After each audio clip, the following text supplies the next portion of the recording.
All right, Dalton, another top 10 position ranking today. It's our top 10 edge defenders in college football heading into the 2024 season. For anyone who doesn't know, edge defender basically means 3-4 outside linebacker, 4-3 defensive end. Those are all classified as edge defenders for us. So the top 10 edges in college football right now, Dalton, and man, it was a loaded list that we have, and we could have done top 20 and still been talking about some damn good football players, honestly, man.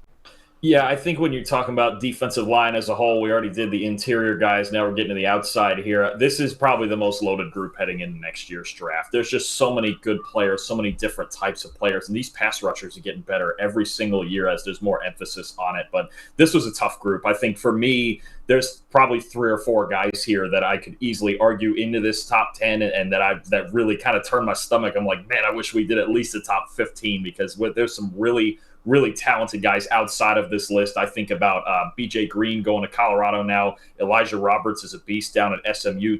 Miami's got a million guys. Tyler Barron, this was a loaded group. This was one of the harder lists we've had to do. Yeah, I shout out my Jersey guy too. Aaron Lewis from Rutgers was really productive in 2022. Had a little bit of a down year this past year, but if he had a same year in 2023, he would definitely have been in the top 10 in this list. So yeah, a lot of guys, man, that could have, a lot of honorable mentions that we could have been mentioning for this list. But we'll start off at number 10, which is Josiah Stewart from Michigan, who transferred there from Coastal Carolina, and he only played the 4th most snaps among Michigan edge defenders last year, but he made his presence felt, man, when he was out there. He had a 17.1% pressure rate. That was 3rd among all Big Ten edge defenders. He also became a much better run defender at Michigan as well. He had an 84.9 run defense grade, which placed him 5th among Power 5 edges as well. Doesn't really have great size. He's 6'1", 245 pounds, but he has great explosiveness and a great ability to convert speed to power.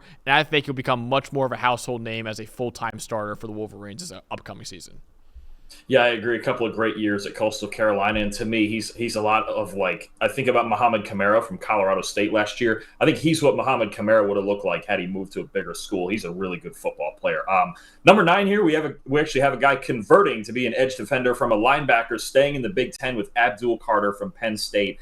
And all I could say is look out, because wearing number 11 and at 250 pounds, rushing the passer, he's going to get a lot of Micah Parsons comps over the next year. It's crazy. But you look at what he did as a linebacker rushing the passer as a blitzer, 89.7 pass rush grade. That would have been 14th among edge rushers.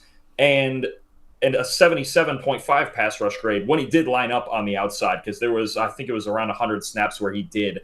He's a freak, man. A 23.5% pass rush win rate. That was 2nd in the Power 5 behind Laiatu Latu. He's got speed, he's got power, he's got moves like crazy. Even some of his footwork reminds me a little bit of Dallas Turner. Just the closing speed is nuts. Abdul Carter has as much potential as a speed rusher as anybody on this list. We just have to see him do it. He's going to have to hold down the edge a little bit when it comes to run defense, and even as a linebacker, his vision wasn't great, and that's kind of why I think he'll be a better fit on the edge than he was at linebacker. But his potential as a speed rusher at his size is off the charts. I think Abdul Carter is going to get a lot of the Micah Parsons comps rolling into next year's draft. And honestly, I think he deserves it, man. Not only because they went to the same school and wore the same number, but I think just because of the athleticism they have, man. And I think Penn State saw how, because they played Micah at off-ball linebacker, they saw how good he is at edge defender with the Dallas Cowboys, and okay, we have another guy that's a little bit like that. We can't mess it up again and put this guy as an off-ball his whole career and then have him excel in the NFL as an edge defender. So I think they kind of learned their lesson with Micah Parsons and are putting Abdul Carter at edge defender now. By the way, Dalton gained 10 pounds as well. He's 260 now after playing at 250 last year. So I can't wait to watch Abdul Carter. He could be number 9, could look very low for him as a guy who could be a top 10 to 15 pick in the NFL draft next year if he really takes to the edge spot like we think he can. At number 8, again, another Big Ten edge defender for our first 3 so far, and that is JT Tuimoloau from Ohio State, who is the first of 2 Ohio State edge defenders that we're going to talk about today. He was a top 5 recruit coming out of high school and kind of surprisingly came back for another year, even though he was a projected day 2 pick in the NFL draft. The reason why, he's a little bit lower on this list than a lot of people might think for a guy who's projected as a first-round pick in the draft, a little inconsistent. He had a 74.5 grade this year, which only tied for 58th among Power 5 edge defenders. The year before, though, he was one of the 20 best Power 5 edges in terms of pass rushing grade with an 83 pass rushing grade, 270 sheer strength to overpower tackles, but also excellent agility for someone his size.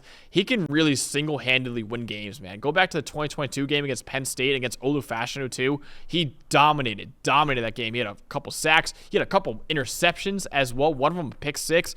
He just got to flash that dominance more consistently. He's got all the tools in the world. Just got to be more consistent to be higher on this list. But JT Tuimoloau, just off potential, really, is our number 8 edge defender in the country. Yeah, he's as good a moments guy as there is as anybody in college football. And I'll tell you another guy, we're going to leave the Big Ten for a minute, who's had a lot of great moments. Princely Umanmielen, maybe the biggest prize in Ole Miss's transfer portal, right? An 89.4 pass rush grade last season. That's 21st in the country. The true pass rush grade matches up. He's long, he's lean. He's one of those stand-up outside linebackers that gives you problems with length and stride length. Honestly, he's not the fastest guy when it comes to probably running the 40, but he covers ground with his strides. And when he extends his arms on the edge, he's a real problem, right? I think his length, Ole Miss has not had a pass rusher like this in a long time, or maybe ever. Honestly, he would have been a second-round pick coming out if he came out this past year. Just a true stand-up pass rusher. 21% pass rush win rate is really, really good. 91.2 pass rush grade across the last 3 years. So he's shown you for 3 years that he's an elite pass rusher. That number is in the neighborhood of guys like Jared Verse and Kayvon Thibodeau and guys like that. As a pass rusher, standing up on the outside, and in their defense, they've changed it a little bit from what it used to be. A little more four-man front, a little more outside linebacker usage, kind of wide nine stuff. He's going to be a really good fit for the way Ole Miss runs their defense now, and they're going to need him to be their best pass rusher to contend in the SEC. Yeah, absolutely. We'll go with another guy who was a great pass rusher in the Sunshine State last year, and that was Rueben Bane Jr. from Miami, the only rising true sophomore on this list. He was fantastic as a true freshman last year. Was a top 60 recruit coming out of high school. He had an 89.3 pass rushing grade this past season. That is the second best pass rushing grade we've ever seen by a Power 5 true freshman. And you know who was number 1, Dalton? Myles freaking Garrett, the NFL Defensive Player of the Year, probably the best edge, we would argue the best edge defender in the world right now. He was the only true freshman who had a higher pass rushing grade than Rueben Bane Jr. this past season. And the guy's right behind Rueben Bane Jr., if you're curious. Number 3 was Harold Perkins, who is going to be on our probably number 1 on our linebackers list coming up pretty soon. He had an 87.6 pass rushing grade. And then at number 4 is Nick Bosa, another former Defensive Player of the Year, who had an 85 pass rushing grade back in 2016. And at number 5 is Dexter Lawrence, who had an 83.1 pass rushing grade as a true freshman at Clemson in 2016 as well. So you have 3 superstars in the NFL in Myles Garrett, Nick Bosa, and Dexter Lawrence in terms of the highest pass rushing grades we've ever seen by a Power 5 true freshman, and Rueben Bane Jr. is in that list as well. So that should tell you a lot about the kind of potential this guy has for Miami. He had an 18.4% pass rush win rate, which is top 15 among Power 5 edge defenders. 18 run defense stops as well, tied for 6th in the ACC. He's already 275 right now. He's a really, really massive edge defender for Miami, and already has advanced hand usage for a player his age as well. This is the favorite to be the number 1 player on this list next year, Dalton. Honestly, he was fantastic as a true freshman last year. Yeah, Miami's got a loaded group, and he's the best player among them. They should have the best D-line in the ACC, and we're actually going to stay in the ACC at number 5, take it up to Chapel Hill for Kaimon Rucker. Tell you what, Max, I had as much fun watching Rucker as any player on this list. The word that comes up to me is violence. This is a violent football player. If you like just physical guys who look like they're playing angry, Kaimon Rucker's your guy, but he's really good too. An 89 pass rush grade last year, 60 pressures, was 8th in the country and 2nd in the ACC behind Jared Verse. He's got a stocky build. He's got a really good get off and hand usage, and he just wants to hit people. Man, he's as aggressive as any player in the country. Pass game, run game. If he gets a free shot at your quarterback and you're a head coach, start worrying, because he's coming to kill somebody. He's like one of those quarterback hunters that you want pinning his ears back. That's the word that keeps sticking out to me with Rucker. Of any player on this list, he's probably the most violent player. Just one of these angry, like just pissed off pass rusher who's mad at quarterbacks for nothing. It's like a bull seeing the red cape. I'm telling you, Max. He's just, sometimes it works against him in certain scenarios, but for the most part, these are the types of guys you want to add attitude to your defensive line. So Kaimon Rucker checks in at number 5. Yeah, we'll go to another ACC edge defender, third straight ACC edge defender here at number 4, and that is Ashton Gillotte from Louisville. Powerful player, man. At 6'3", 270 pounds. Obviously, he's at his best in the run game in 84.8 run defense grade, which is 8th among all edges in the country this past year. He's also no slouch as a pass rusher either. He was 10th among all edge defenders in the country with 58 pressures this past season. He's actually a pretty quick player for someone his size and can win from any alignment on the defensive line, whether it be on the interior or out on the edge. He scored in the 98th percentile or higher in our gas metric in each of the last 2 years. So really athletic player in Ashton Gillotte, really quick player, and a powerful player as well, who excels as both a run defender and pass rusher, and is why he checks in at number 4 on this list. And Gillotte, one of 2 Power 5 players returning to college football that had an 80-plus grade in run defense and the pass rush. And the other one is our next guy, Jack Sawyer, out of Ohio State. And Sawyer is the only one that was 85-plus in the entire country last year. Latu didn't even do that. 86.6 in run defense, 86 in the pass rush. So well-rounded. Jack Sawyer, honestly, at any position is one of the most fundamentally sound players in college football right now. His run D tape, honestly, is a clinic. It's an absolute clinic. Like, if you're a middle or high school player coming up playing defensive end, you want to learn how to defend the run, watch Jack Sawyer. That's not an exaggeration at all. I think he's by far the best run defender on this list, and he would make any team in college football or in the NFL. That's coming. He's going to be a top 50 pick because he's so fundamentally sound, and he's getting better as a pass rusher. Even saved his best for the end of the season. 7 pressures and 3 sacks against Missouri. Javon Foster and those guys in Missouri was a really good offensive line. Jack Sawyer, I just love watching him, and I think he's the type of guy I love why PFF grades are around, because I don't think traditional stats do him justice. No. Honestly, the tape, it is all about the play-to-play consistency and the tape and the grading with Jack Sawyer in both facets of the game. There may not be a more well-rounded edge player in the country than him. Dude, he is a PFF darling, that's for sure. And I think so many people, whenever I've put him high on these lists, people are like, oh, Jack Sawyer? Really? Like, dude, you got to watch him, man. He is so, like I said, the fundamentals for that guy are unbelievable. So very worthy number 3 player on this list, and could have even been higher.